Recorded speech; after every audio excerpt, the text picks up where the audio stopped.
1절부터 18절까지 말씀입니다. 사도행전 11장 1절부터 18절까지 저와 함께 교대해서 읽도록 하겠습니다. 자, 먼저 1절 읽도록 하겠습니다. 유대에 있는 사도들과 형제들이 이방인들도 하나님의 말씀을 받았다 함을 들었더니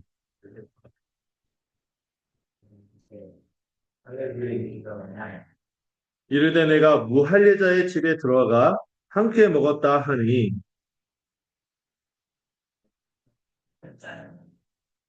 이르되 내가 요파시에서 기도할 때 황홀한 중에 환상을 보니 큰 보자기 같은 그릇이 내 귀에 메어 하늘부터 내려 내 앞에까지 드리워지거늘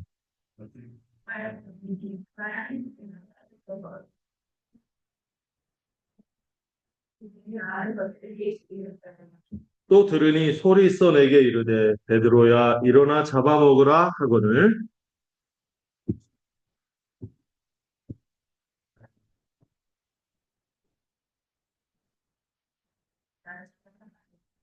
또 하늘로부터 두 번째 소리 있어 내게 이르되 하나님이 깨끗하게 하신 것을 내가 속되다고 하지 말라 하더라.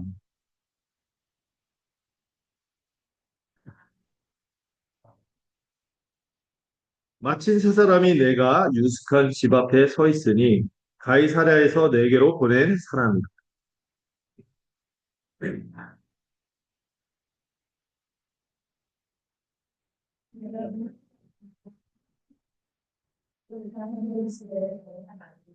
그가 우리에게 말하기를 천사가 내 집에 서서 말하되 내가 사람을 요바에 보내어 베드로라 하는 시몬을 청하라.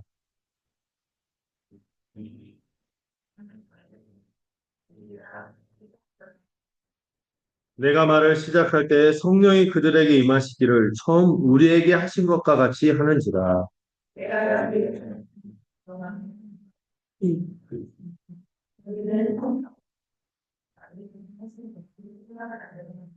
그런즉 하나님이 우리가 주 예수 그리스도를 믿을 때 주신 것과 같은 선물을 그들에게도 주셨으니 내가 누구에게 하나님을 능히 맡겠느냐 하더라.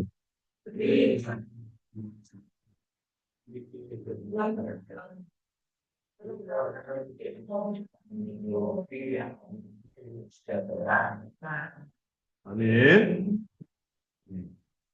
오늘 말씀의 제목은 이제 새 시대를 여는 하나님의 손길이라는 제목이고, 교회는 뭐다?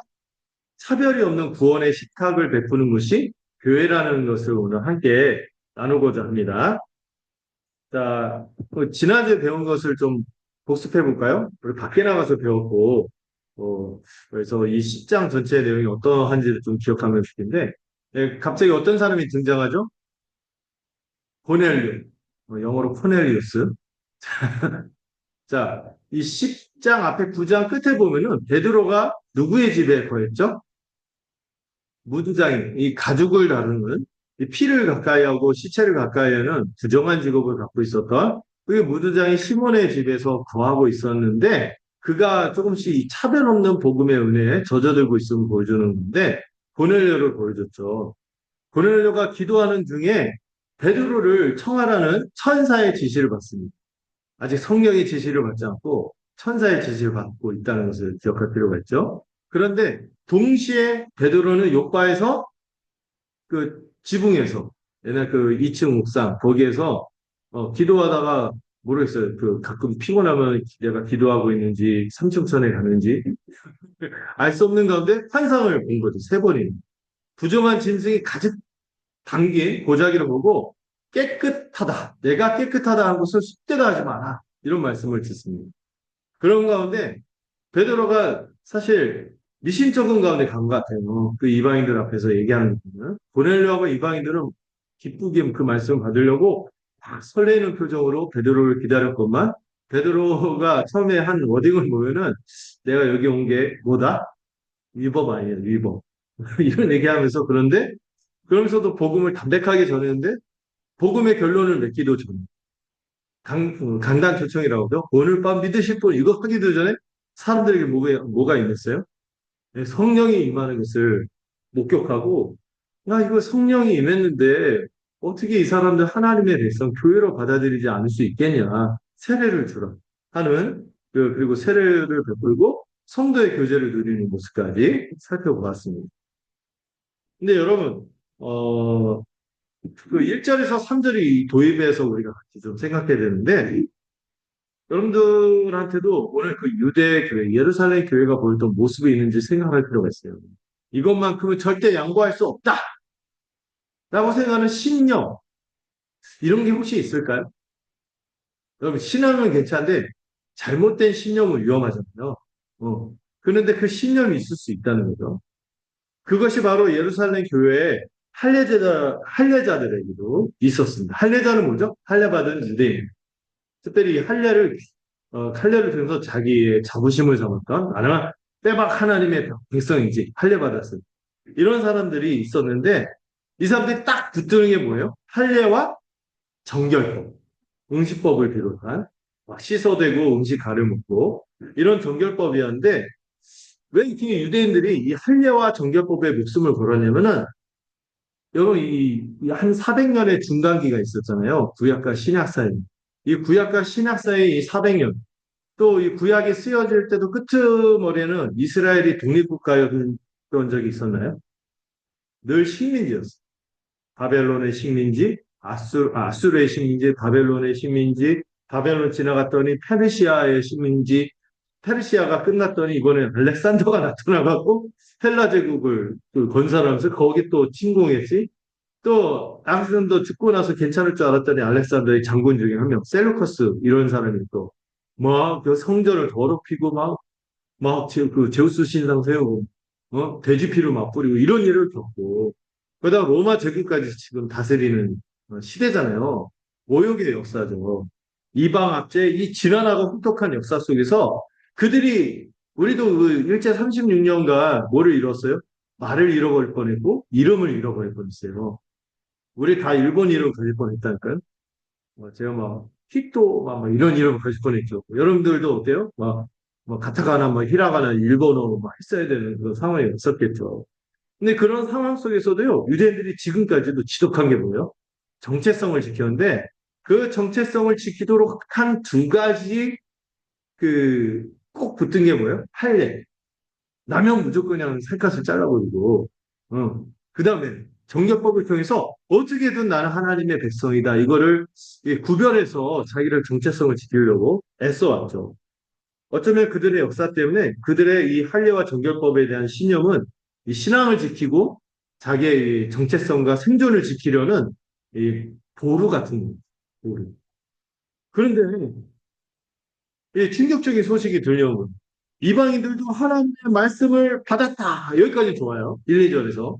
근데 할례자들이 베드로를 찾아와갖고 막 대차게 비난하는 거죠. 삿대질은 어떻게 그럴 수 있냐. 당신이 우리 공동체의 지도자로서 어떻게 본을 보여야 되는데 어떻게 그런 일을 할 수 있냐고 하는데 3절을 볼까요? 뭐라고 따지죠? 네가 무할례자의 집에 들어가 함께 먹었다 하면서 따지는 거죠. 여러분 이 사람들이 분노한 게 복음 전했다고 분노한 거예요? 아니면은 함께 먹은 것 때문에 분노한 거예요? 복음 전한 것에 대해서는 말을 안 해요. 뭐에 대해서 말한 거예요? 어떻게 할례받지 않은 자들과 함께 식사 자리를 함께 할 수 있냐? 저들은 여전히 부정하고 더럽고 죄 많은 이방인들인데 그와 함께 하면은 오염되지 않냐? 네가 본을 보여야 되는데 깨끗하게 살아야 되는데 왜 그러냐? 하면서 막 따진 거죠. 왜 이게 그토록 큰 문제였냐면은 그 당시 유대 사회에서 식탁은 뭐예요? 단순히 음식을 나누는 공간이 아니었어요. 음. 식탁은요, 이들에게는 또 다른 정체성의 표지였습니다. 식탁은요, 우리와 저들을 구분하는 경계선이에요. 여러분, 밖에서 막 시달리고 그러더라도 한때 어떤 정권이 내세운 표현인데, 저녁이 있는 삶, 이거 있죠. 이거 멋있는 표현이죠. 이 저녁에는 우리 식구들끼리 와서 저들은 막 적대하고 뭔가 악영향도 받고 내가 막 시름에 젖어서 있다가도 이 저녁에 오면 우리 식구, 내 편인 사람들하고 여기서 이제 안정감을 누리고 위로를 받고 하는 거죠. 막 지지고 볶고 해도 그래도 위로가 있는 함께 해서 이런 우리와 저들을 나누는 경계선이었는데, 근데 함께 먹는다는 건 뭐예요? 동등한 하나님의 백성으로 인정한다는 의미였어요. 그러니까 이들의 비난은 뭐냐면, 어떻게 복음을 전할 수 있지만, 복음 전하고 저들도 그 율법을 지키거나 할례를 받거나 아니면 율법도 아직 안 지키면 여전히 부정한 자들인데, 감히 우리와 같은 식탁에 앉을 수 있겠는가? 이런 약간 신학적인 오류를 여전히 갖고 있고, 교만한 마음이 오직 예수 그리스도만으로 구원받고 정결케 된다는 얘기를 예수님에게도 듣고요.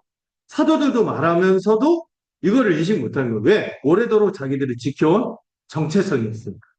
율법을 지키고 할례를 또 정결법을 지키는 이런 오류와 이 교만한 착각에서 여전히 벗어나지 못하는 거죠.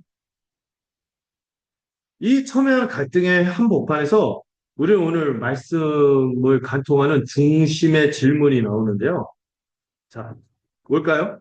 바로 하나님께서는 인간의 가장 이 견고한 편견을 어떻게 깨뜨리시고 어떻게 모든 사람들을 당신의 구원의 식탁으로 초대하시는 어떻게 하나님께서 이들의 견고한 편견을 깨뜨려 나가시는 것 그것을 오늘 살펴보고자 합니다. 오늘 이 베드로의 이 교회를 향한 본론을 통해서 우리는 하나님의 이 3단계의 역사를 살펴보게 될 거예요. 먼저 첫 번째 대지 하나님의 선언. 하나님의 선언이요. 우리의 편견을 깨뜨리는 거예요. 여러분 손가락 아프시겠네요. 제가 약간 너무 빨리 하네. 템포가 좀 빠른 것 같은데. 네. 두 번째는 성령님의 인도가 우리를 순종으로 이끌어 가십니다. 차별했던 이 거의 경계선을 나눴던 그 경계선을 뛰어넘어서 걸음을 옮기도록 하는 성령의 인도하심을 볼 것이고요. 여러분 열심히 정리다 다 주고 있는 거예요.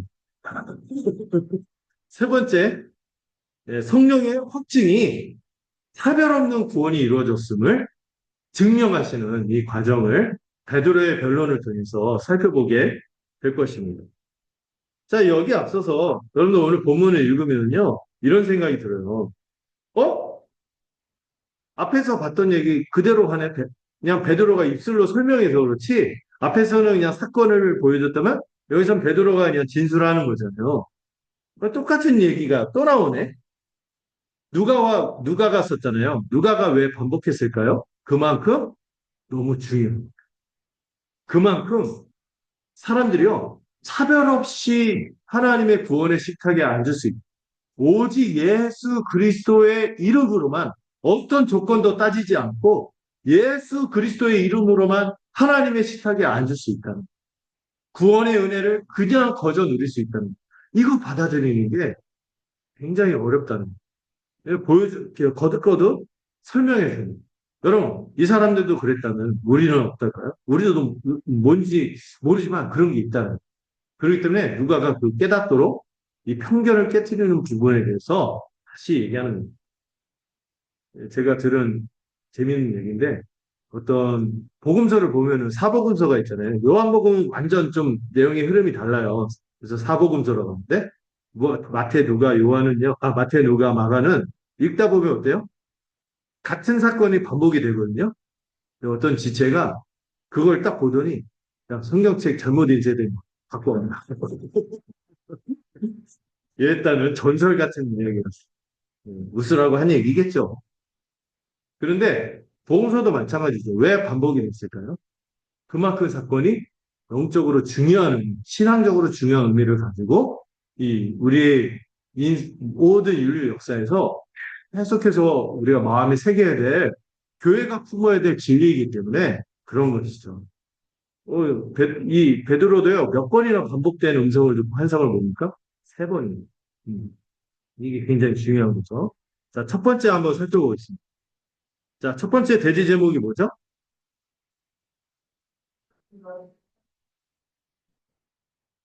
자, 이제 4절에서 10절의 내용을 좀 보고자 하는데요. 부분 좀 보도록 할게요. 자, 논쟁의 이 중심에 선 베드로가 사실 베드로가 지금 이 교회에서 어떤 위치를 차지하고 있죠? 리더잖아요, 리더. 예수님 가고 나서 또 천국 열쇠를 베드로만 받은 건 아니지만 베드로가 그걸 대표로 들었잖아요. 거의 초대교회 대표라고 할 수 있어요. 거의 단임 비슷한 거고요. 그러면은 자기가 이런 일을 했으면 막 항의를 하고 어떻게 돼요? 보통 사람들은 이제 조용해 막 권위로 찍어 누를 텐데 베드로는 그렇게 하지 않아. 자기의 사도의 권위로 찍어 누르지 않고 자기가 겪은 일을 사절을 보면 어떻게 나왔어요? 차례대로 차분하게 설명해 주고 있어요. 이 겸손한 설명의 핵심은 베드로가 어떤 설득 전략을 취해서 인간의 전략으로 그들을 설득하는 것이 아니라 뭘 토대로 하나님의 주권적인 계시를 통하여 설명하고 있는 것이죠. 자, 그러면은 그 부분을 한번 볼까요? 5절에서 8절 한번 여러분들 읽어주시면 감사하겠습니다. 5절에서 8절 읽어보겠습니다. 시작.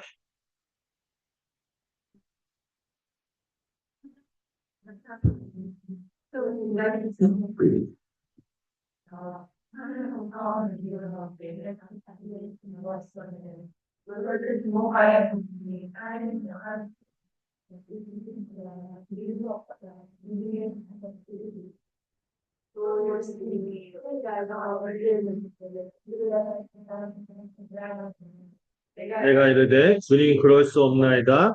속되다 속되거나 깨끗하지 아니한 것은 결코 네게 들어가려니 없나이다 하니. 자, 자 베드로가 자기가 욥바에서 겪은 이 환상을 설명하는데요. 하늘에서 거대한 이거보다 아마 더 컸겠죠. 거대한 보자기가 담겨 있는데 지금 저 보자기에 저 짐승들이 다 담기는 짐승들이 미니어처예요. 근데 진짜 엄청난 보자기가 뇌기가 묶여갖고 막 이렇게 짐승이 당겨서 내려오는 환상을 봤죠. 이 율법이 부정하다고 더럽다고 규정한 온갖 짐승들이 가득했습니다. 고개로 막 혐오스러운 이런 것들이 가득했죠. 이 평생 율법을 지켜온 베드로에게 하늘에서 음성이 일어나 잡아먹으라 이 명령이 들렸는데 이게 베드로에게는요 굉장히 역겨울 정도로 그의 정체성을 뒤흔드는 충격이었어요. 그래서 여러분 8절에서 뭐라 합니까? 즉각 항변하죠. 주님 그럴 수 없습니다. 속되거나 이 아주 속되거나 깨끗하지 않은 더러운 것은 결코 내가 입에 집어넣은 일이 없습니다.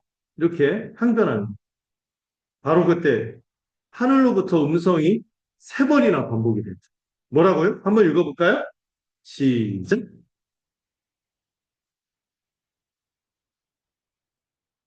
하나님께서 깨끗하게 하신 것을 내가 속되다 하지 말라. 이 음성 몇 번이나 들었다고요?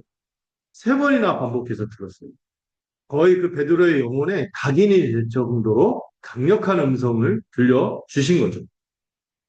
여러분, 이 선언은요, 단순히 음식 규례 폐지를 넘어서는, 정결 규례 폐지를 넘어서는 거죠.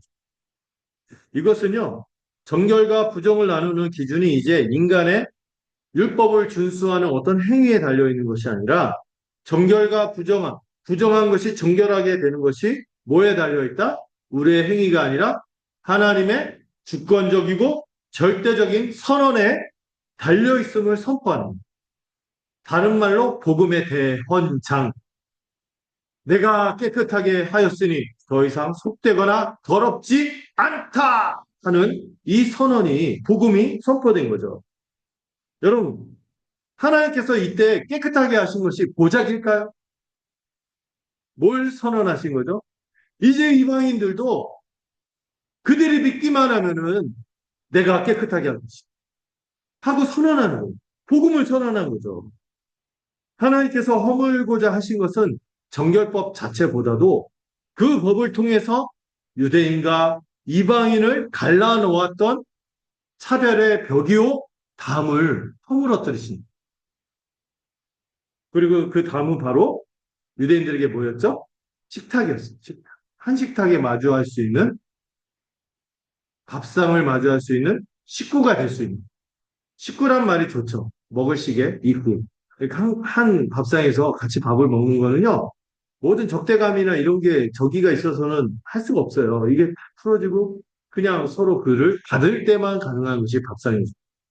이 차별하는 인류 역사에서 죄와 그 아담의 죄 이후 아담과 하와조차도 서로 적대하고 서로 잡아먹을, 다스리고 지배하는 그런 인류 역사에서 이제 복음으로 어떻게 되는 거예요? 그 차별의 벽이 허물어지는 순간입니다. 여러분, 우리의 거룩함, 하나님께 속하여지는 것은 행위로 되는 것일까요? 아니죠. 뭐로 되는 거예요? 복음의 선언으로 되는 것입니다. 내가 이제 깨끗하게 하였으니 더 이상 더럽거나 속되지 않다는 주님의 선언, 특별히 왕이신 주님의 선언으로 그 사람이 어떤 사람이든 상관없어요. 그 사람이 뭘 해서 이 사람이 신분을 취하는 게 아니죠. 왕이신 하나님이 내가 너를 자녀로 삼을게 하는 선언을 삼으면 끝나는 거예요. 그 선언이 이루어진 거죠. 이 선언이 거룩한 분리라는 이름으로 세워진 가장 견고한 인간적이고 신학적인 장벽을 무너뜨린 뭐로? 십자가 복음. 이 십자가 복음 앞에서 모든 장벽, 인간이 세운 신학적인 장벽, 또 거의 천 몇 년을 유지해왔을 이 유대인들의 정체성, 정결법으로 나눈 이거를 이제 새로운 기준으로 받아들여야 된다고 선언하는 것이죠. 여러분, 하나님의 식탁에는 뭐가 없을까요? 차별이 없는 거죠. 베드로는 세 번이나 들었습니다. 하나님께서 깨끗하게 하신 것을 내가 쑥되다 하지. 근데 여러분 생각해 봐야 돼요. 오늘날 우리가 갖고 있는 할례라든지 이런 식탁을 나누는 기준이 있는지. 할례자들에게는 이 할례가 기준이었고 유대인들에게는 이 부정한 음식과 부정한 사람으로 나누는 이런 인위적인 기준이었고 오늘 우리에게는 어떤 기준이 있을까요? 제가 막 이렇게 몇 개 꼽아봤는데 이런 인위적인 기준이요. 자기 자신을 헛되이 자랑하게 하고 교만하게 만드는 기준이 되기도 하죠. 자기의와 자기 기준이 되는 거예요. 어떤 분에게는요, 오늘날 저는 이 만mon이 강력한 것, 경제적인 안정을 취하면은 그걸로 우월감을 갖는 거죠. 경제적 안정을 취해야 되죠. 그것 때문에 이 하나님께 순전하게 나가야 될 분들이 많이 넘어지는 게 이 경제적 안정이랑 가치 때문에 힘들어요. 그리고 그걸 가지고 다른 사람을 판단하죠. 아, 여러분, 이 구조 때문에 이 경제적 안정을 취하지 못하는 거 있는데 이걸 가지고 성실하지 않았어 그래. 다 게을러서 그래. 이렇게 함부로 정죄하고 있고 또 그걸로 막 그 사람의 어떤 사회적 지위나 그 사람의 인간 됨됨이까지도 판단하는 인위적인 헛된 기준입니다. 이걸 넘어서야겠죠. 이 가장 강력한 우상이 만몬이죠. 이 경제적 안정. 두 번째는 많은 분들이요. 이것 때문에 이 신앙이 무너지는 것들을 봤어요. 옛날에 어떤 의사분이 저한테 고백했거든요. 이거 되게 교회 안에서 열심히 신앙생활하는 장로님인데 그 애들이 신앙생활 열심히 안 하는 거예요. 근데 저한테 그러는 거예요. 제가 한 말씀드렸죠. 제가 자녀들을 사회적으로는 정말 잘 나가도록 잘 지도를 했는데 신앙적으로는 제가 지도를 못했네. 근데 그 얘기를 이제 와서 저한테 하면 어쩌라고 이런 생각을 했는데 근데 그것뿐만 아니라 이 자녀의 성공 여부로 다른 사람과 자꾸 비교하는 거예요. 비교하는 거예요. 이것도 우리의 오늘날의 인위적인 기준이요, 자기의 기준이 될 수 있죠. 어떤 분에게는 학벌, 사회적 지위가 되고, 교회 안에 누구도 차별이 없는 거잖아요. 여러분, 저희 교회가 한번, 금사교회 한번 갔으면 좋겠어요. 마부 장로님과 그, 그 양반, 막 그 있잖아요. 그 평신도. 평생을 이렇게 박수로 모셨다는. 이런 사회적 지위도 아니고, 어떤 분에게는 건강과 외모로 차별하는 기준, 자기 자신을 그렇게 그 기준 안에 두기도 하고, 다른 사람을 판단합니다. 어떤 분에게는 신앙의 스타일일 수도 있어요. 여러분, 저희들은 대부분 이 장로교 계열이잖아요. 근데 저희 계열에 혹시 뭐, 여러, 이 뜨거운 분 있잖아요. 신앙, 순복음 이런 분이 올 수도 있어요. 그 막, 우리 막 예배 드리는데 막 혼자 막 하고, 와! 면을 이러고 함부로 판단할 수도 있고, 물론 예배 질서를 지켜야겠지만, 약간 신앙 스타일이 좀 다를 수 있어요. 복음을 갖는데. 그것에 대해서도 우리가 정죄하면 안 되는 거죠. 저는 감사한 게 저희 그 BLF가 그 초교파적으로 하거든요. 그런 막 열광적인 분도 있고요. 정말 차분한 분도 있지만 서로에게서 배워요. 이런 것들을 생각하게 됩니다. 근데 여러분, 이런 차별의 기준이요. 일반 성도뿐만 아니라 목회자들에게도 있는 걸 보게 돼요. 저 자신도 좀 자유롭지 못한 것. 노예만 가면은요, 여러분 은근 그 학렬이 있는 것 같아요. 그, 그 기도처 목사, 이자리 교회 목사. 저희는 아직 가입됐지만 미자리 교회 목사, 그리고 당회가 있는 조직 교회 목사, 그리고 짬이 있는 뭐 약간 교회 임원이나 대사계 그 증경 총회장 하면은 권력자. 나 언제 총회 뭐지 증경 노회장 이런 거 해보는.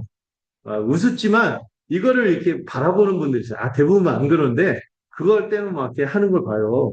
근데 그걸 이렇게 하는 기준이 뭐가 있냐면 성도수, 어, 교회 규모를 가지고 판단하는 거예요. 이 교회 규모를 가지고 이 목회자가 신실한지 안 하는지 게으른지 성실한지 충성된지 이거를 인위적으로 판단하는 거예요.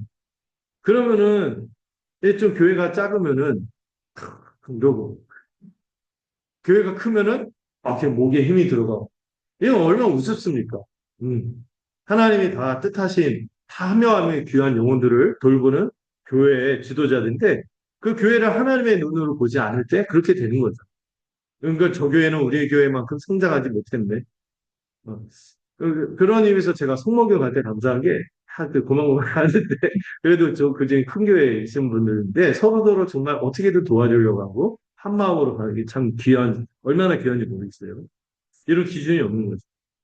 근데, 노예 가면은요, 큰 교회 목사님도 큰 교회끼리, 작은 교회도 작은 교회끼리, 잔잔말이, 이렇게 표현하면 저 그런데, 이런 식으로 하는 건데, 이렇게 식당으로 어떤 그런 걸로 이렇게 선을 그는 무엇인가 있다는 거죠. 그러나 하나님께서 오늘날도 우리에게 말씀하시죠. 내가 깨끗하다 한 것을 내가 속되다 하지 않아. 하나님의 식탁은 우리의 그 어떤 기준으로도 자리가 정해지지 않는 거죠. 하나님의 식탁은 오직 하나님께서 깨끗하다. 이 복음을 믿는 모든 사람들이 동등하게 앉는 은혜의 자리인 것입니다. 근데 우리가 감히 내가 누구이기에 하나님께 초대하신 그 사람을 내 기준으로 그 식탁에서 밀어내거나 차별화가요. 내가 스스로 셀프 차별해갖고 위축되거나 그럴 수 있겠어요. 조용히 물어보세요. 주님, 제가 붙들고 있는 이런 헛된 할례와 정결법 이런 것들은 뭐가 있습니까? 제가 무엇으로 인위적으로 사람을 편견을 가지고 차별하며 기준을 가지고 사람을 나누고 있어요. 여러분 교회가 보편성이라고 하잖아요. 교회가 가지고 차별이 없는 복음 안에서 이걸 깊이 묵상하시기 바랍니다. 근데 여러분 하나님의 선언은요 베드로의 생각에만 머물지 않고요 성령께서 이 베드로를 실천으로 순종으로 움직이셨어요. 그리고 그 발걸음은 이방인의 식탁을 향한 것이었다고 베드로의 진술을 통해서 이 교회를 깨우치고 있죠. 자 이번엔 11절에서 14절 이 부분을 한번 여러분들 읽어주시겠습니까? 읽겠습니다. 시작.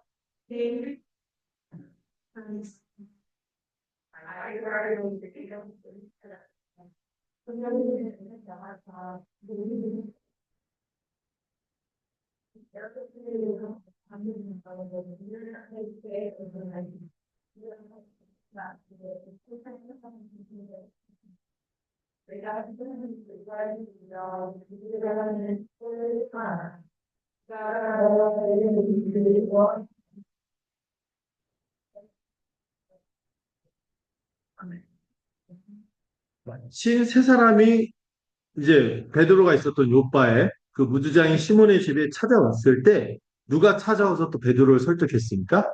성령님. 성령님이 베드로를 인도하셔서 이 베드로 안에 있는 편견, 이 차별로서 발걸음이 떼어지지 않는 그를 역사에서 발걸음 옮기게 하시는 장면이 두 번째 됩니다. 하나님의 말씀은요, 추상적인 선언으로 끝나지 않아요. 제가 좋아하는 말씀 중에 이사야 55장의 말씀인데 하나님의 말씀을 입에서 나가면 반드시 그 씨가 심겨지고 싹을 트고 열매를 맺고 또 하나님의 말씀 비를 뿌리면 그것이 다시 한번 그 하늘로 올라와서 반드시 화답하게 한다는 그런 말씀이 있습니다. 하나님의 말씀은 그냥 추상적인 말에 끝나지 않습니다. 하나님은 오늘도 성령을 통하여 그 계시를 우리의 삶 속에서 뭘 할 수 있도록 열매 맺고 구체적으로 순종하도록 직접 개입하시는 겁니다. 그런 것서 이 하나님의 말씀을 귀히 여기세요. 자, 여러분, 이 환상을 베드로가 보고 그 환상의 계시가 끝나자마자 마치 지난주에 살폈죠. 마침 완벽한 타이밍으로 이 고넬료가 보낸 세 사람이 베드로가 머물던 집 문 앞에 도착했고요. 이 절명한 타이밍을 통하여 이 유대인들은 절대 벗어나지 못했던 편견을 깨트리는 이 위대한 사건이 누가 주도하고 있다? 하나님이 주도하고 있음을 보여주고 있죠. 그리고 성령님께서 베드로에게 그 마음에 강력히 역사하시며 말씀하십니다. 내게 명하사 아무 의심 말고 함께 가라 하시네. 아무 의심 말고 함께 가라. 이 말씀이 뭐냐면요. 주저하지 말라는 뜻과 함께 차별하지 마라. 구분 짓지 말라는 이 강력한 명령이 담겨 있어요. 이 단어에. 주저하지 말라 뭐가 있다고요? 차별하지 마. 구분 짓지 말라는 강력한 명령이 있는 거죠. 그리고 이 성령께서는 베드로에게 말씀하고 계신 거예요. 내가 내게 환상으로 보여준 그 보자기의 의미를 기억해라. 이제 그들의 식탁으로 가라. 그리고 그들과 함께 먹어라. 그들을 차별하지 말라. 성령께서는 이 환상의 의미를 다시 한번 확인시키며 이방인을 향한 베드로의 이 뼛속 깊은 이 편견을 깨트리신 거죠. 근데 주목할 지점이 있는데요. 베드로가 갈 때 혼자 갔나요? 혼자 가지 않고 6명의 형제와 동행합니다. 그리고 이 6명의 형제는 곧바로 뭐가 돼요? 증인이 돼요. 위대한 하나님의 일하심에 대한 증인이 되는 것이죠. 이거 하나님이 섭리 가운데 취하신 조치였어요. 하나님께서는 여러분들 글로 보니까 감이 없는데 이 굉장히 혁명적인 사건이 일어나고 1500년간 걸렸던 이 담을 무너뜨리시는 순간이죠. 베드로 개인의 주관적 체험으로 끝나지 않도록 율법을 보면은요, 항상 어떤 사건의 증인은 몇 명?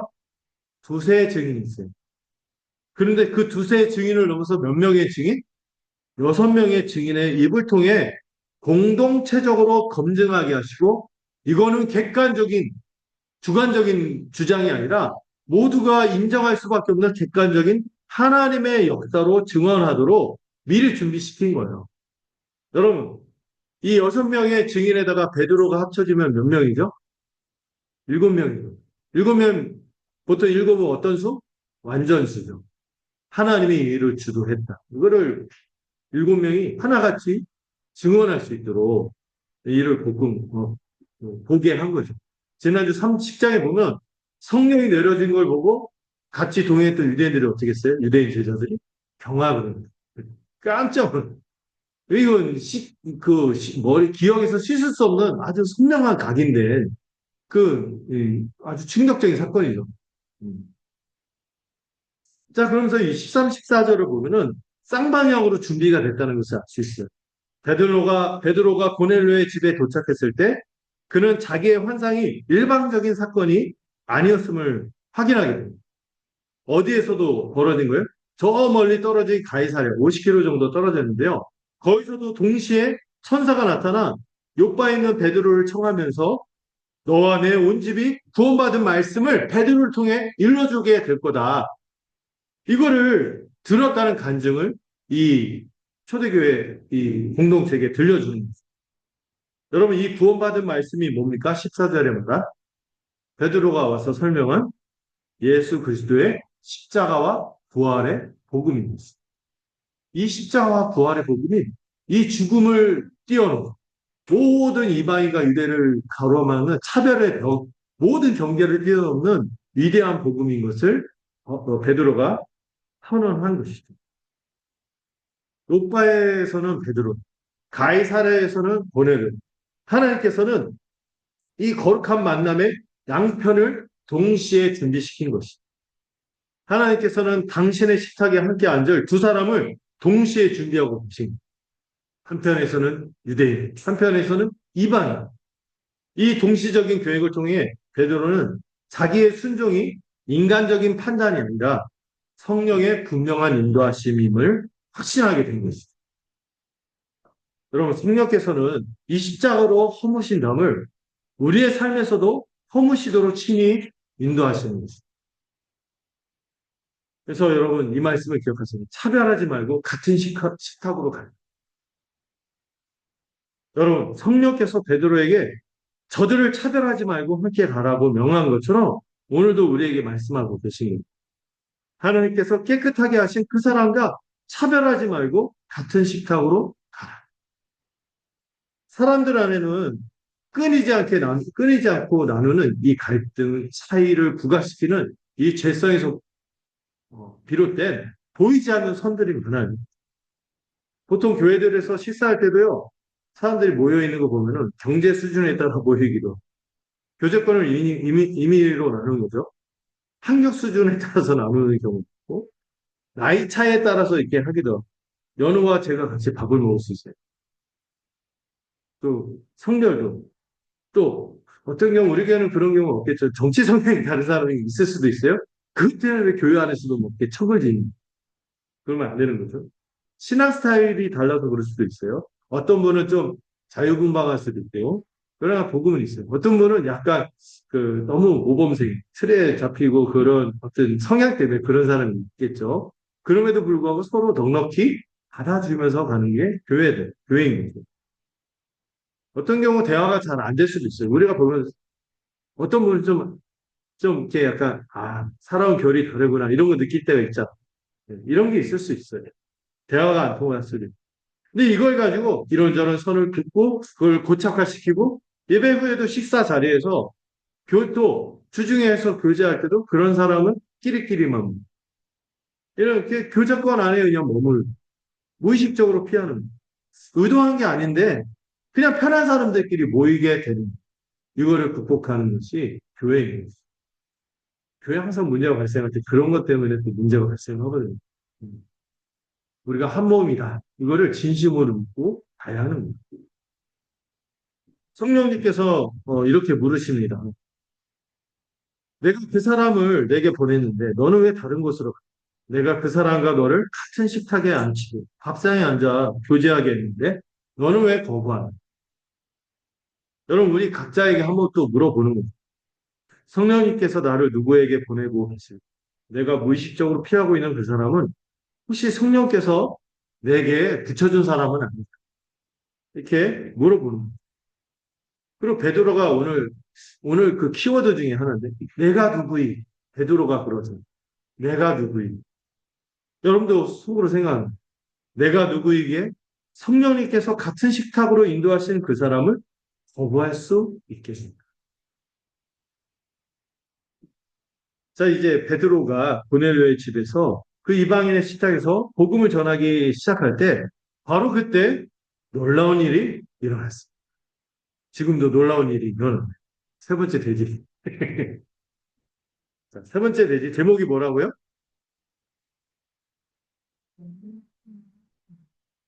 여러분 이방인을 구원한다는 이 혁명적 사건을 최종적으로 확증한 거는요. 베드로의 논리가 아니었어요. 모든 인간들의 반론을 잠재우는 하나님의 직접적인 개입, 행동, 뭡니까? 성령의 인재였어요. 그리고 여러분 13절인가요? 13절인가요? 네. 13절이 아니군요. 네. 15절이죠. 글씨가 안 보여요. 아니, 글씨가 아니라 이 숫자가 안 보여요. 글씨만큼 숫자도 보였습니다. 15절. 뭐라고 하죠? 우리에게 하신 것과 같이. 앞에 그 표현 있죠? 처음 우리에게 하신 것과 같이. 처음 우리에게 하신 게 뭘 얘기하는 거죠? 오순절에 성령이 임했어요. 12명의 사도의 진용을 거쳤을 때 예수를 믿는 제자들에게 처음으로 성령이 차별 없이 모든 이에게 임했습니다. 그런 지 얼마 지나지 않았죠. 그 처음이 얼마 지나지 않았는데 지금 어디서 벌어진 거예요? 고넬료의 집, 이방인의 집에서 이 일이 일어난 거예요. 이방인의 식탁에서. 구원받은 말씀, 예수 그리스도 십자가 부활의 복음을 전했을 때 놀라운 일이 일어납니다. 내가 말을 시작할 때 성령이 그들에게 임하시기를 처음 우리에게 하신 것과 같이 하는지. 여러분, 이 베드로의 증언에서 이 가장 강력한 이 한마디가 뭐예요? 처음 우리에게 하신 것과 같이. 네.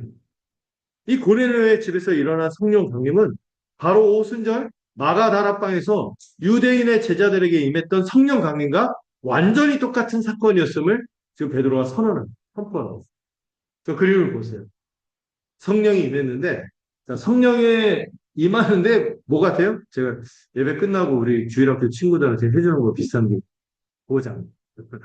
성령이 임했다는 건 뭐예요? 인을 쳤다 그랬잖아요. 인치면 그다음부터 이 사람 뭐예요? 빼박? 하나님의 백성. 절대 탈락할 수 없는 하나님의 백성이다. 이게 이방인들에게도 임했어. 성령이 임했는데 무슨 반박을 할 수 있어? 하나님께서 이방인들을 유대인과 아무 차별 없이 하나님의 백성을 인정하고 인치셨다는 하나님의 도장. 이게 주어진 거죠. 하나님께서 그들을 이제 저렇게 같은 식탁에 앉히신 거예요. 할례도 아니고 율법을 지켰느냐 못 지켰느냐 이것도 아니고 오직 복음을 들을 때 복음을 듣고 믿을 때 임한 이 성령의 역사는 구원의 조건에 대한 모든 논쟁을 끝내버리는 하나님의 반박에 불과하는 건 확실한 증거였어요. 여러분, 이제는 여러분이 열심히 살든 열심히 살긴 해야죠. 열심히 살든 열심히 안 살든 내가 어떤 모양이든 상관없이 뭐로만 오직 예수 그리스도를 복음을 듣고 믿을 때만 성령이 임하고 하나님의 백성으로 그도 받아들여 진다는 이 놀라운 복음의 은혜를 간직하시고 그 은혜로 우리가 같은 성령의 도장을 받고 뭐가 된 거예요? 교회가 된 거죠. 이 놀라운 광경 앞에서 베드로가 예수님의 말씀을 떠올리죠. 예수님이 뭐라고 했어요? 요한은 물로 세례를 줬지만 나는 너에게 뭐로 세례를 줄 거다? 성령으로 세례를 줄. 물로 세례를 준 거는 요한뿐만이 아니라 구약의 모든 하나님의 백성들이 거치던 의례 의식이었어요. 그들이 할례를 받았지만 여전히 죄 가운데 살았기 때문에 하나님의 백성을 다시 받아들여지기 위해서 정결례로 세례를 받은 거죠. 그런데 이제 정결례로는 그때뿐이야. 이제 영원히 정결케 하는 뭐가 임하는 거예요? 성령 세례가 누구를 통하여? 예수 그리스도를 통하여 부어지는 거죠. 예수 그리스도의 복음을 듣고 믿을 때 부어지는 거죠. 그래서 베드로는 자기의 이 변론, 이 신학적 정점을 이루게 되는 누구도 반박할 수 없는 질문을 이 예루살렘의 형제들에게 던진 거죠. 자, 17절 한번 읽어볼까요? 여러분 17절 읽어보겠습니다. 시작!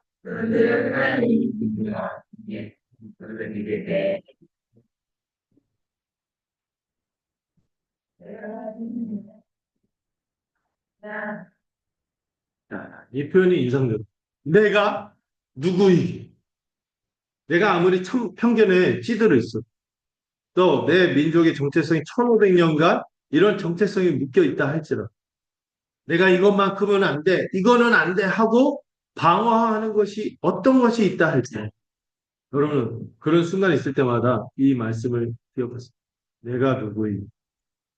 내가 누구에게 하나님을 능히 받게 됩니다.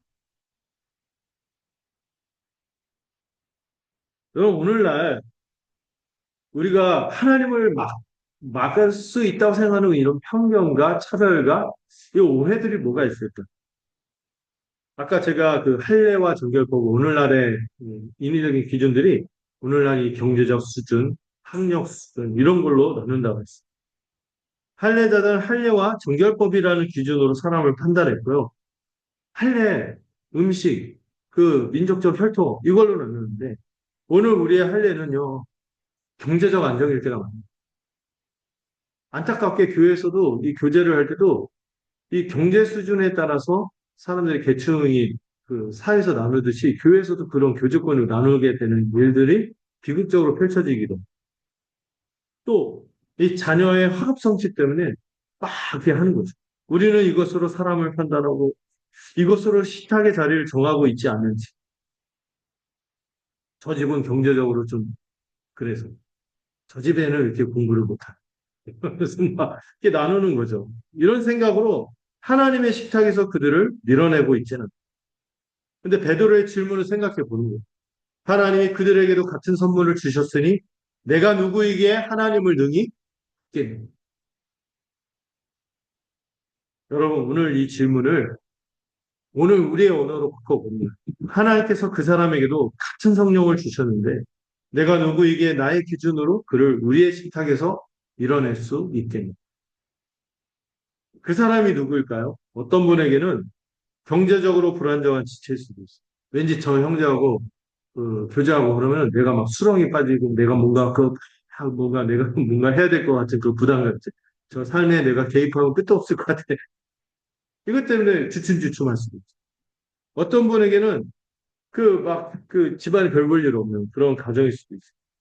어떤 분에게는 이 학벌로, 어떤 분은 이 연령이 많은 어떤 사람, 어떤 분에게는 신앙 스타일, 어떤 분에게는 정치적 견해가 다른 그런 성도일 수도 있고. 저도 목회자로서 아까 그 성모견 안에서 보면은 활동한 이렇게 성도가 늘지 않고 어떤 경우 성도가 없는 목회자가 있어요. 그런 이 동역자들을 볼 때 한편에서 참 격려하고 위로하고 함께 이렇게 해야지 하면서도 한편에서 막 함부로 판단하는 이런 생각이 막 드는 거예요. 음. 마음속으로 나도 선을 긋고 있구나. 그래서 화들짝 놀라고 다시 그 형제 동역자 보려고 했음. 이렇게 하는 거예요. 하나님께서는 그 사람에게도 같은 성령을 주셨고, 같은 구원을 주셨고, 같은 선물을 주신 것이죠. 그리고 묻는 것이죠. 내가 그 사람을 깨끗하다고 하면서 내 식탁으로 초대했는데, 너는 누군데, 너가 갖고 있는 기준으로 그를 밀어내고 있는. 여러분, 오늘 우리 모두 이 질문 앞에 서시길 바랍니다. 주님께서 같은 선물을 주신 그 사람을 내가 누구에게 나의 인위적인 기준, 이런 것들로 판단하고 차별할 수 있겠는가? 이 질문은 이방인을 구원하는 모든 주권이 하나님께 있다는 것을 선포하는 것이죠. 구원은 인간의 자격에 달려있지 않죠. 할례, 혈통, 오늘날은 무슨 경제나 학력 수준이나 이 사람이 가진 조건이야. 오직 예수를 믿는 자에게 하나님이 차별 없이 주시는 같은 선물인 것이죠. 내가 누구에게 감히 창조주 하나님의 절대적이고 주권적인 구원 역사를 가로막고 판단할 수 있겠는가? 내가 누구에게 감히 하나님께서 당신의 식탁으로 초대하신 그 사람을 밀어낼 수 있겠는가? 여러분, 구원은 차별 없는 선물이며 성령님은 그 보증이십니다. 이 겸손한 하나님의 권면한 인간의 모든 교만과 편견은 설 자리를 잃게 되는 것입니다. 여러분, 이 베드로의 증언을 들은 예루살렘 교회의 반응이요, 극적으로 바뀝니다. 그들이 이 말을 듣고 잠잠하여 하나님께 영광을 돌려요. 갑자기 침묵이 흐르는 거예요. 그 전에 어땠어요? 베드로를 못 잡아먹어서 안달했죠. 어떻게 베드로 당신이 우리의 지도자고 대표인 당신이 어떻게 그런 일을 할 수 있겠어? 하면서 막 서슬이 시퍼렇다가 이 베드로의 설명을 듣고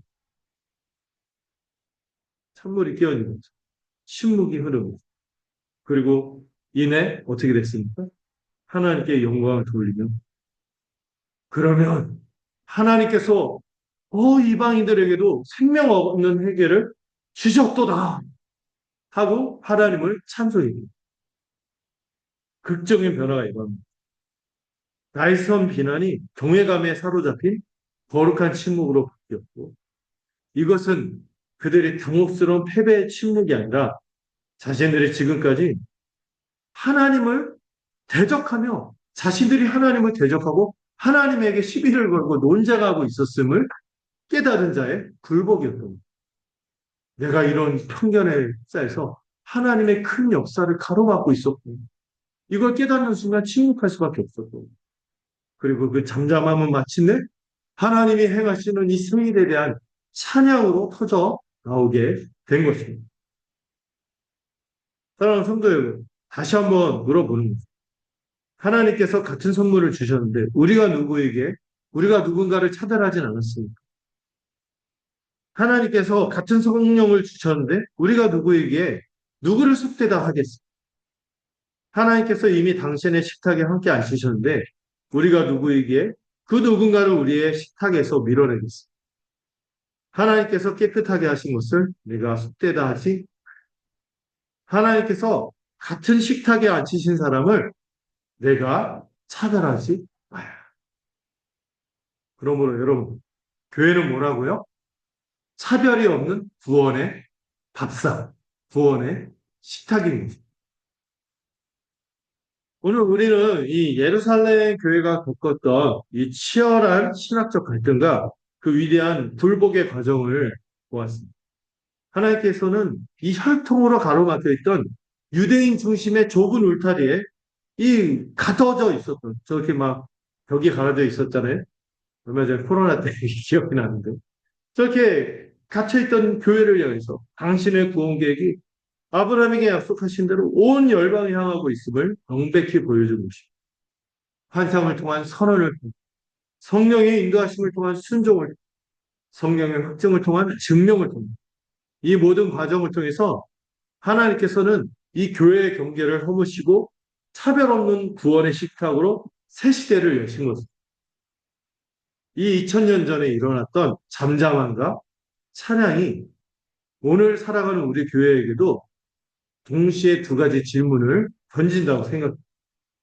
첫째로 여러분 스스로에게도 던져보세요. 저도 던져볼게요. 우리의 할례는 무엇이다? 우리의 정결, 우리가 나누는 그 음식, 이런 식으로 정결과 부정함을 나누는 하나님의 기준이 아닌 나만의 헛된 기준이 무엇이다? 할례자들에게는 전통, 민족적 순수성이 복음보다 더 큰 우상이지. 오늘 우리에게 할례는 뭡니까? 우리 각자에게는 보이지 않는 기준입니다. 어떤 분에게는 아까 말씀드렸듯이 경제적 안정일 수 있고, 어떤 분에게는 자녀의 성공일 수 있고, 어떤 분에게는 이 학력에 대한 이 컴플렉스 내지는 이런 것, 사회적 지위에 대한 갈망, 열패감, 어떤 분에게는 건강과 외모, 어떤 분에게는 나이나 세대일 수 있고, 또 어떤 분에게는 정치적 견해로 다른 견해에 대해서 용납 못하는 이런 게 될 수 있어요. 오늘날 교회에서 가장 심각한 우상이 이 정치적 견해들.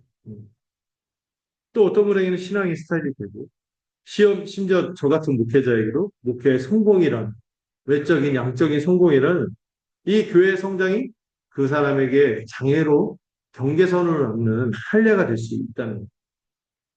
그것이 무엇이든 같은 선물을 받은 지체라는 복음보다 더 강력한 기준이 되어서 그 기준에 못 미치는 사람을 마음속으로 더러운 자, 부정한 자로 여기며 우리의 식탁에서 밀어내고 있다면 그것이 바로 우리의 할례요, 우리의 경계선이 있는 식탁이 되는 것이죠.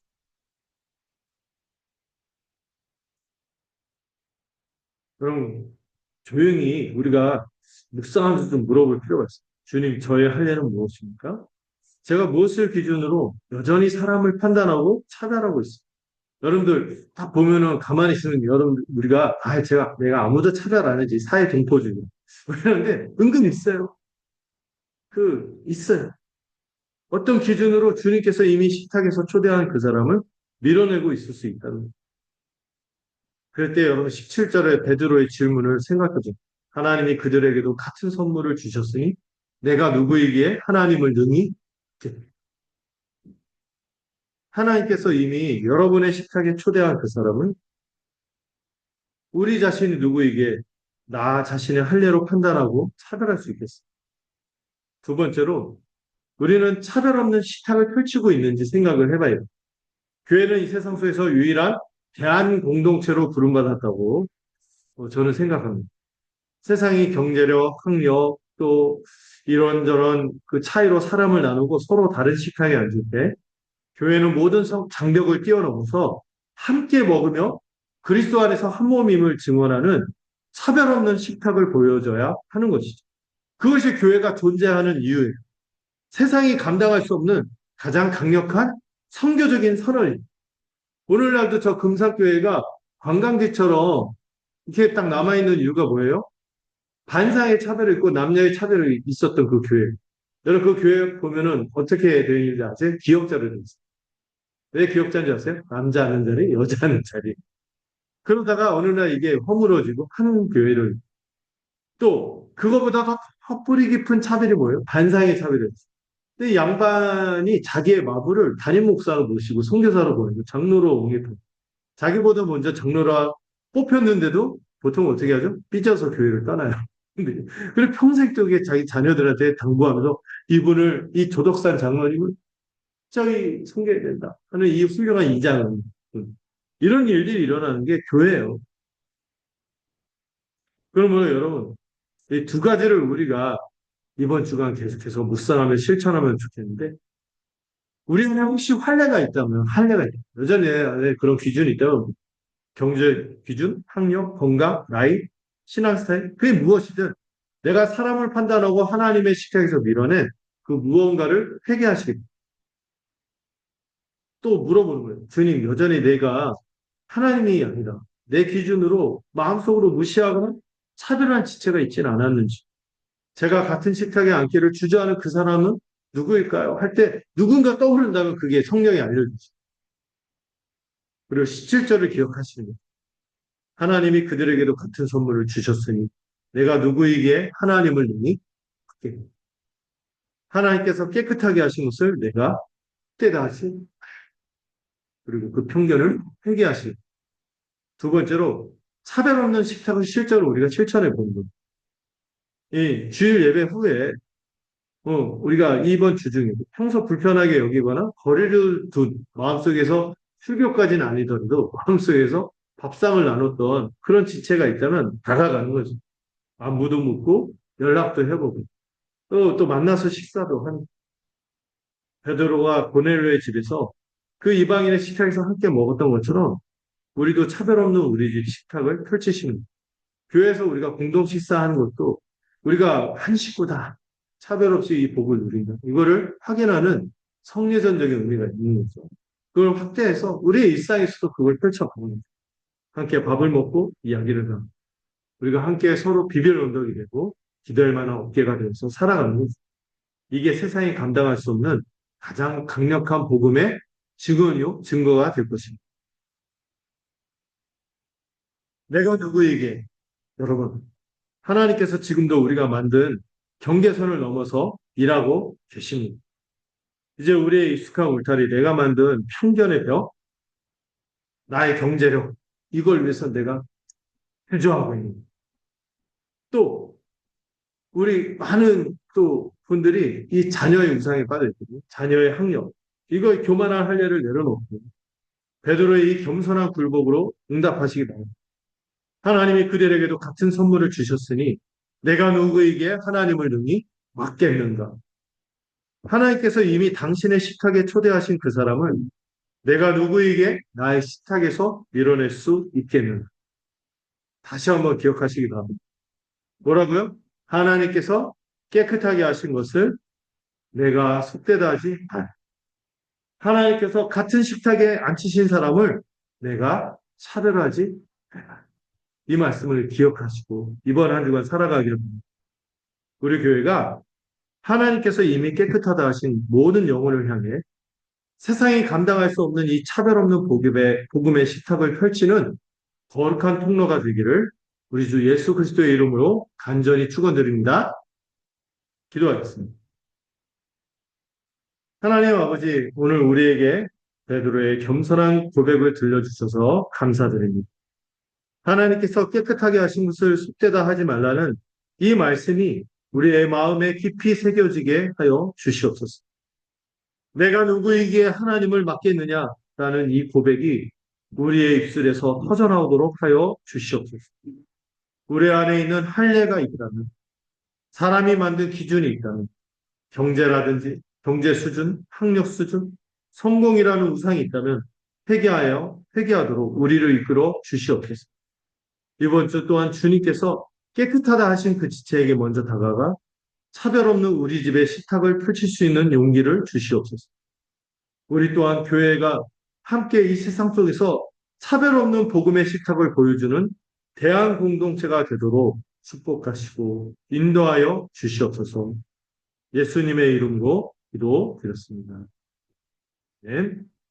우리 찬송가 부르기 전에 먼저 성찬식을 하고